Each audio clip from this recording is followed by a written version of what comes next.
Yeah, that's a great question, and there's multiple layers to it. So there's this legal Go. layer, right, of Yeah. like what is a gang, and some states and some municipalities have very strict definition about what a gang is, right? It's, you have to have these many criteria.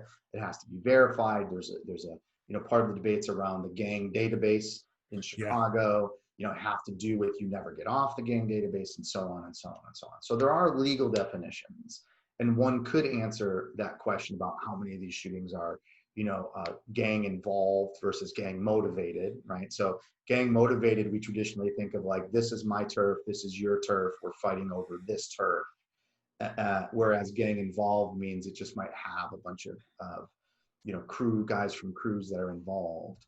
So there are different ways to answer that question. I'm not going to give you a number because I don't have one, Right. but what from looking at the shootings themselves is almost all of them are somehow based on interpersonal arguments, right? Which is, it's a dispute over something, a property line, a romantic relationship, a price of drugs, you stepped on my shoes, your brother said this to my cousin.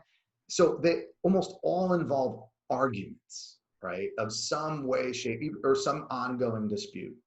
Gangs add a layer on that, which I think is what's distinguishable about gang involved or group involved violence, is that all of a sudden, Tracy's beef is my beef, and it can cycle back on each other. And so I think what you see in Chicago is that crews and factions and gangs, what they do is they amplify these things and they sustain them. And I think that also requires different sorts of interventions in, say, a domestic situation, right? Or, a robbery, or, the most victims and perpetrators know each other in shootings and in homicides. Stranger homicide is actually not is very rare.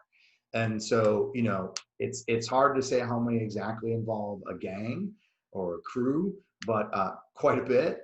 And more than that, it involves people's networks, which I think is something that we've looked at in our work. So whether or not you call it a gang, the people around you it impacts, right? And in some of those instances, the people around you will be motivated to, retaliate or get your back or whatever. And I think that then becomes also a locus for trauma when you're thinking about what you can do about it. So trying to identify those things and figure out the best way to mitigate the impact of them.